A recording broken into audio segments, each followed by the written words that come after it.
Selamat datang di channel Alur Donghua.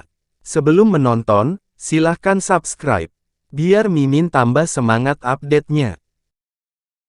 Alisnya tiba-tiba berkerut sedikit, dan dia terbang ke arah tertentu sebagai seberkas cahaya biru.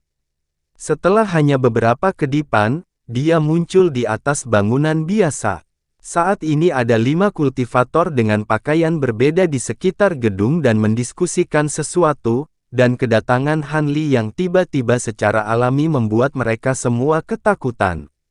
Mereka secara refleks memanggil harta karun atau membuat segel tangan saat mereka bersiap untuk membela diri, tetapi Han Li bahkan tidak repot-repot meliriknya. "Pergi, apa katamu? Beraninya? Ah, permintaan maaf kami yang tulus, kami akan segera pergi." Kelima kultivator ini semuanya berada di transformasi dewa, dan mereka awalnya marah dengan kata-kata Han Li, tetapi ketika dia melepaskan aura tahap integrasi tubuhnya yang sangat besar, kelimanya segera mundur sebelum melarikan diri. Selama pelarian, bahkan tidak berani berbalik untuk melihat ke belakang. Han Li melirik orang-orang ini dengan dingin dan ragu-ragu sejenak, tetapi pada akhirnya memutuskan untuk tidak melakukan apapun. Tepat pada saat ini, suara wanita yang gembira terdengar dari lantai pertama gedung yang telah dikepung. "Senior Han, aku tidak menyangka akan bertemu denganmu di sini, aku akan segera keluar untuk menemuimu." Begitu suara itu menghilang, pintu depan dibuka, dan 3 wanita muncul dari dalam gedung. Wanita pertama bertubuh tinggi dan ramping dengan kulit seputih salju, itu tidak lain adalah Su Qianyu. "Lama tidak bertemu, rekan Taoisu," sapa Han Li sambil tersenyum. Terakhir kali mereka bertemu adalah ketika Han Li mengunjungi keluarga Su, jadi cukup mengejutkan baginya untuk bertemu dengannya lagi di sini. "Terima kasih telah turun tangan, senior. Kalau tidak, kita akan berada dalam masalah besar." Su Qianyu buru-buru mengulurkan hormat ke arah Han Li dengan ekspresi gembira di wajahnya, dan kedua wanita yang menemaninya segera mengikuti. Han Li hanya melambaikan tangan dan menjawab, "Tidak perlu berterima kasih padaku, aku kebetulan lewat." "Siapa orang-orang itu? Apakah mereka musuh bagi keluarga Sumu?" "Mereka hanya sekelompok bajingan yang mencoba mengambil keuntungan dari kita. Kamu seharusnya mencabik-cabik anggota tubuh mereka, senior." Seorang wanita dengan wajah oval di belakang Su Qianyu berkata dengan cemberut. Xiao Qing, kami sudah sangat beruntung telah bertemu senior Han di sini, bagaimana kamu bisa begitu kasar?"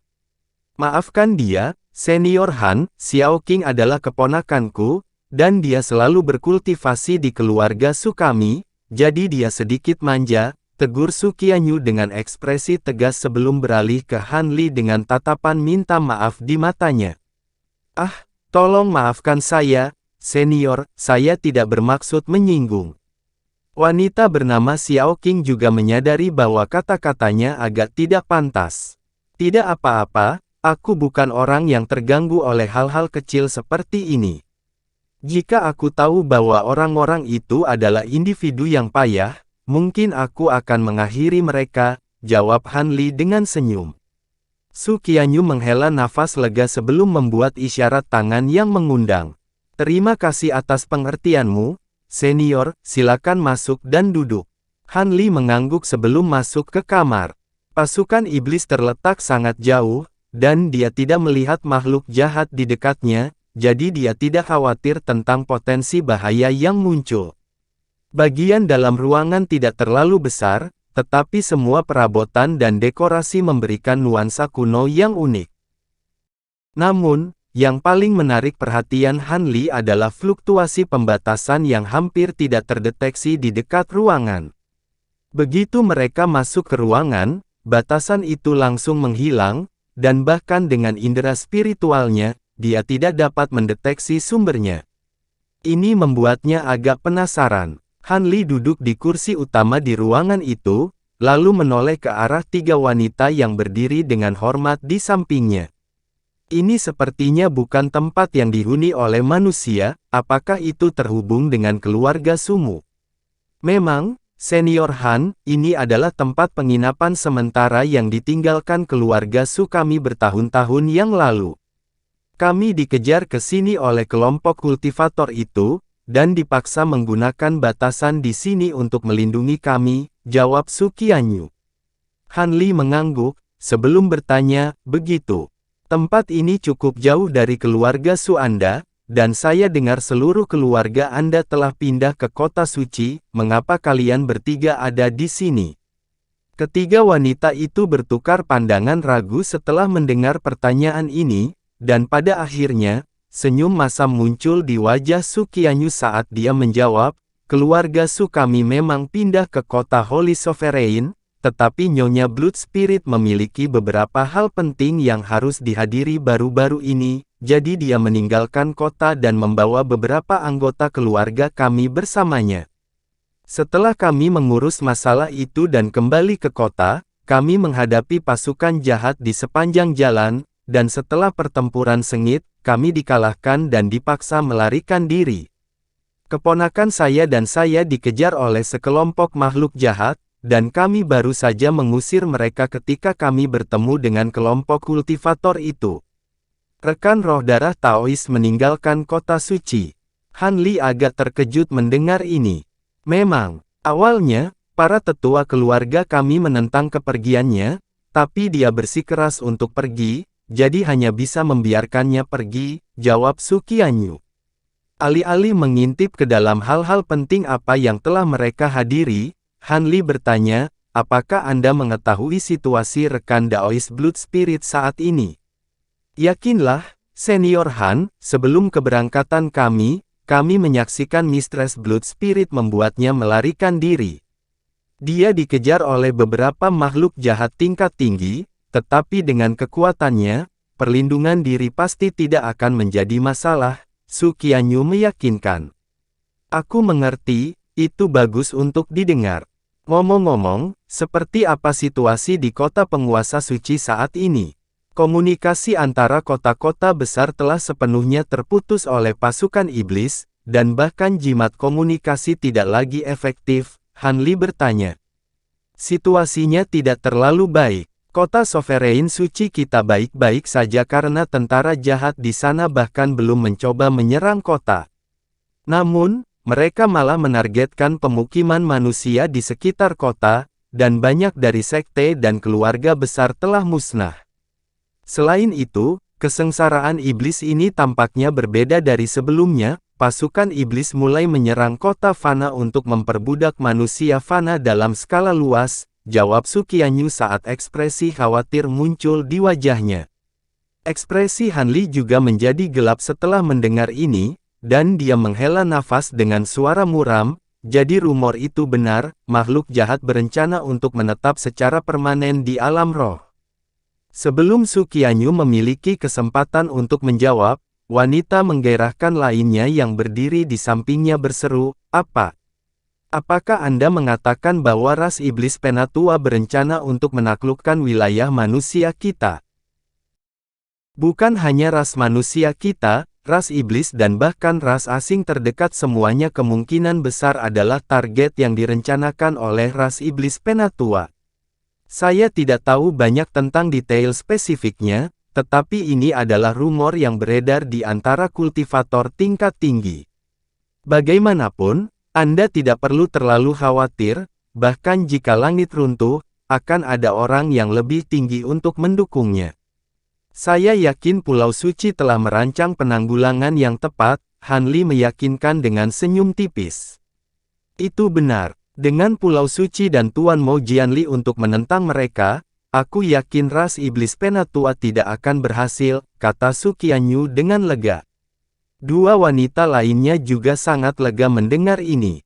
Sangat jelas bahwa reputasi gemilang dari Pulau Suci dan Mo Jianli telah membuatnya sangat percaya diri.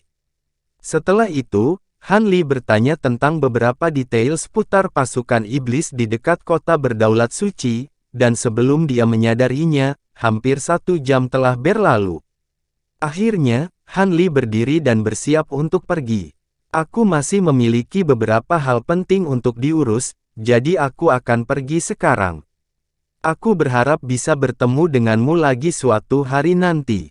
Ngomong-ngomong, ini bukan tempat yang aman untuk tinggal, aku sarankan kamu kembali ke kota Sovereign Suci secepat mungkin. Ketiga wanita itu tentu saja tidak berani menghentikannya, dan mereka menemaninya keluar ruangan. Cahaya biru menyala dari tubuh Han Li, dan dia dengan cepat terbang menjauh sementara Su Qianyu memandang dengan ekspresi yang rumit. Begitu Han Li menghilang ke kejauhan, wanita dengan wajah oval bertanya dengan suara bersemangat, "Bibi Su, apakah senior Han itu senior yang sama yang mengembalikan Nyonya roh darah kepada kita? Apakah dia benar-benar seorang kultivator integrasi tubuh?" Pandangan penasaran juga muncul di mata wanita lain itu. Memang, kembali ketika dia mengunjungi keluarga Su kami, dia sudah berada di tahap integrasi tubuh awal, dan saya mendengar bahwa dia membuat terobosan ke tahap integrasi tubuh pertengahan tidak lama sebelum kesengsaraan iblis, jawab Su Qianyu.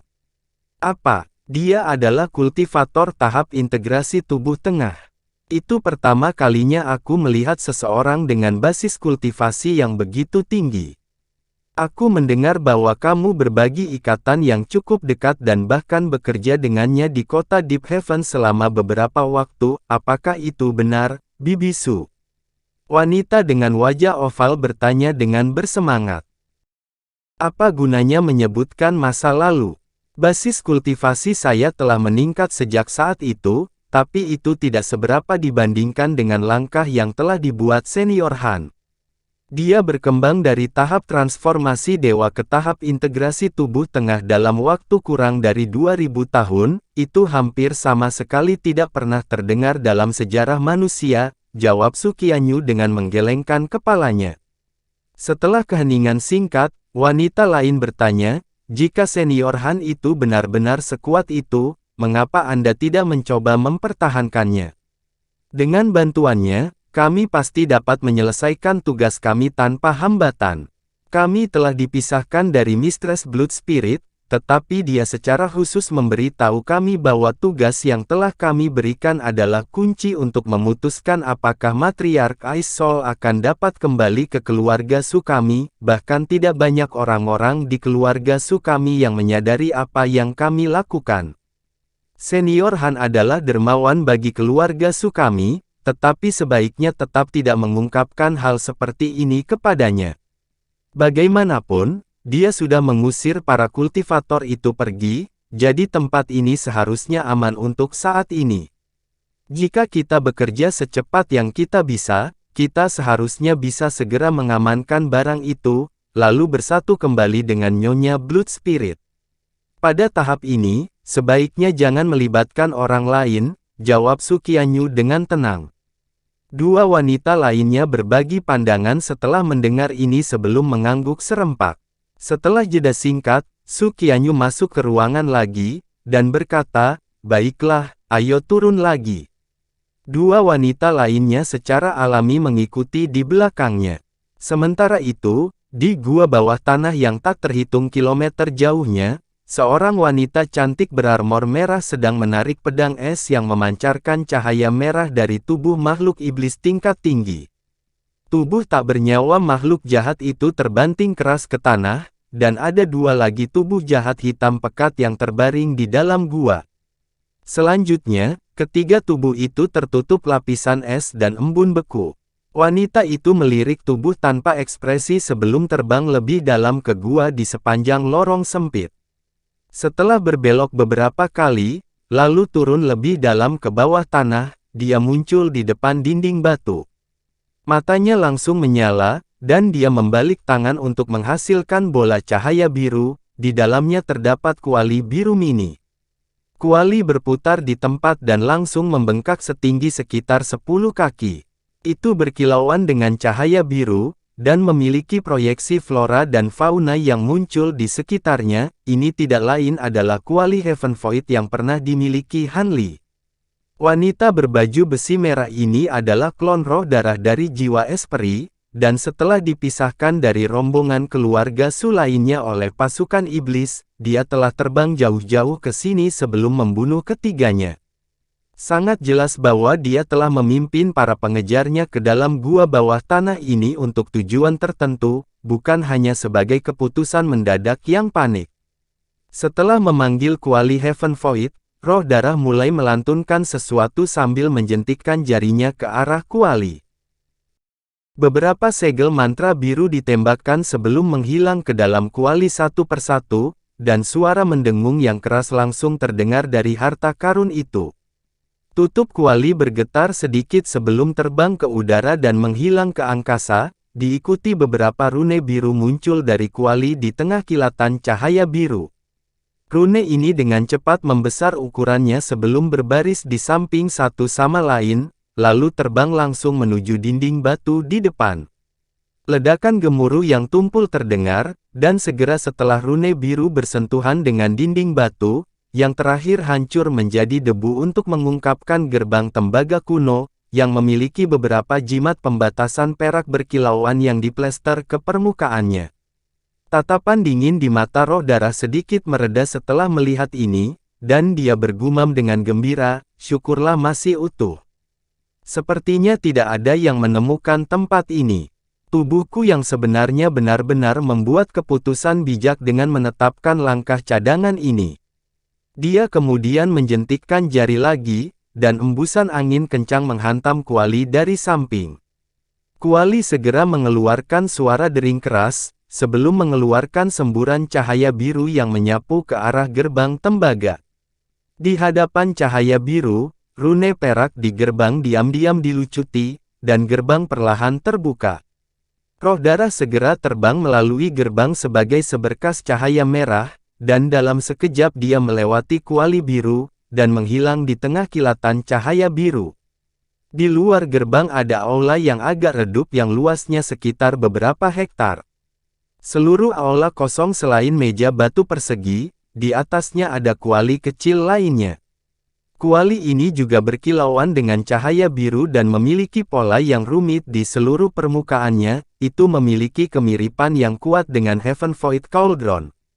Cahaya merah surut, dan roh darah muncul di depan meja batu sebelum membuat gerakan meraih ke arah kuali kecil, yang naik ke udara dan terbang ke genggamannya sebagai bola cahaya biru. Sedikit kegembiraan muncul di wajah Blood Spirit saat dia menilai kuali kecil itu. Heaven Void Cauldron, Void Spirit Cauldron, dan Void Emperor Cauldron. Aku bertaruh bajingan itu tidak sadar bahwa aku kebetulan mereplikasi harta kuali lain sebelum aku berangkat saat itu. Void Emperor Cauldron ini jauh lebih kuat daripada dua kuali lainnya. Sekarang setelah saya mengamankannya, saya memiliki kunci untuk mengakses tempat itu lagi. Setelah kesengsaraan iblis berakhir, saya akan dapat berangkat ke benua guntur. Roh darah bergumam, dan kuali biru kecil di tangannya menghilang di tengah kilatan cahaya spiritual. Setelah itu, dia menggosok kedua tangannya sebelum mengangkatnya ke udara, dan guntur yang keras terdengar saat sambaran petir merah yang tak terhitung jumlahnya meletus dari telapak tangannya dalam hiruk-pikuk untuk menyerang dinding aula di sekitarnya. Seluruh aula dibanjiri oleh petir merah dalam sekejap mata, dan semua dindingnya hancur. Beberapa detik setelah roh darah meluncur keluar dari aula sebagai seberkas cahaya merah, seluruh aula benar-benar hancur. Tidak lama setelah itu, seberkas cahaya merah muncul di udara di atas dataran yang sangat suram dan tandus, lalu menuju ke arah kota kecil tempat trio Sukianyu berada. Sebulan kemudian, Han Li melayang tinggi di udara dan menilai pertempuran di bawah dengan ekspresi dingin. Lebih dari 10.000 kaki di bawahnya, ada lebih dari 100 makhluk jahat lapis baja ungu dengan pola jahat yang aneh di wajahnya, dan mereka melancarkan serangan ganas terhadap sekelompok kultivator manusia. Bahkan makhluk jahat dengan basis kultivasi terendah berada di tahap jiwa baru lahir, dan dipimpin oleh sepasang makhluk jahat tahap transformasi Dewa Pertengahan. Ini adalah kekuatan iblis elit. Adapun kultivator manusia yang diserang, semua mengenakan pakaian yang serupa, tetapi ada perbedaan besar dalam usia dan basis kultivasi. Ada beberapa gadis kecil yang hanya berada di tahap pendirian yayasan, sementara makhluk paling kuat adalah pria lanjut usia tahap transformasi dewa. Ini jelas merupakan sekte atau keluarga kultivasi. Mayoritas kultivator manusia ini berada di tahap formasi inti, jadi meskipun lelaki tua itu melakukan segala daya untuk mengatur semua orang dalam formasi, masih berada dalam situasi yang sangat berbahaya. Pria tua itu mengendalikan harta segel besar, tetapi matanya dipenuhi keputusasaan saat dia menilai situasi saat ini. Di hadapan begitu banyak elit jahat, bahkan jika dia bisa melarikan diri dengan selamat, semua juniornya pasti akan terbunuh. Dengan mengingat hal itu, sedikit keganasan muncul di mata lelaki tua itu, dan dia mengeluarkan seteguk besar sari darah ke arah segel sebelum menudingnya. Suara angin melolong dan gemuruh guntur langsung terdengar dari segel, dan wim putih muncul darinya sebelum menerkam langsung ke arah dua makhluk jahat tahap transformasi dewa menengah. Kedua makhluk iblis tingkat tinggi itu tahu bahwa lelaki tua itu membuat serangan terakhir, dan mereka terkekeh ketika proyeksi burung iblis raksasa muncul di belakang punggung masing-masing. Proyeksi tersebut menggambarkan sepasang makhluk jahat dengan kepala rusa dan tubuh kelelawar. Setelah dua proyeksi muncul, mereka segera mengepakkan sayapnya dan melesat ke depan untuk berbenturan dengan proyeksi wim putih. Kedua belah pihak tampaknya berimbang, dan tepat pada saat ini, formasi yang dibentuk oleh para kultivator manusia akhirnya mulai runtuh di hadapan rentetan serangan makhluk jahat. Semua wajah kultivator manusia menjadi pucat pasi setelah melihat ini, dan lelaki tua itu berteriak keras ketika dia meletakkan tangan ke kepalanya, bersiap untuk melepaskan nas chainsaw-nya untuk membuat pilihan terakhir. Tepat pada saat ini, harum dingin terdengar di udara di atas. Suaranya tidak terlalu nyaring, tetapi membuat pendengarnya merasakan sensasi yang menusuk tulang. Semua manusia dan makhluk jahat di bawah merasa seolah-olah petir telah meletus tepat di dalam pikirannya. Setelah itu, bola cahaya biru muncul, di dalamnya terlihat sosok humanoid. Sosok humanoid menyapu lengan ke bawah, dan lebih dari 100 garis cahaya biru ditembakkan sebelum berubah menjadi beberapa ratus garis pedang ki. Pedang ki berputar di udara sebelum meluncur ke bawah, tetapi di saat berikutnya, semuanya menghilang ke udara tipis. Fluktuasi spasial kemudian meletus di udara di atas makhluk jahat, dan serangkaian pedang terbang biru melesat keluar angkasa sebelum mendesing di udara. Serangkaian lolongan sedih terdengar saat semua makhluk jahat dibanjiri oleh cahaya biru, dan tubuh mereka diiris menjadi potongan yang tak terhitung jumlahnya, bahkan jiwa baru lahirnya telah dicabik-cabik menjadi kehampaan. Hamparan kabut darah yang luas meresap ke seluruh area bersama dengan bau darah kental.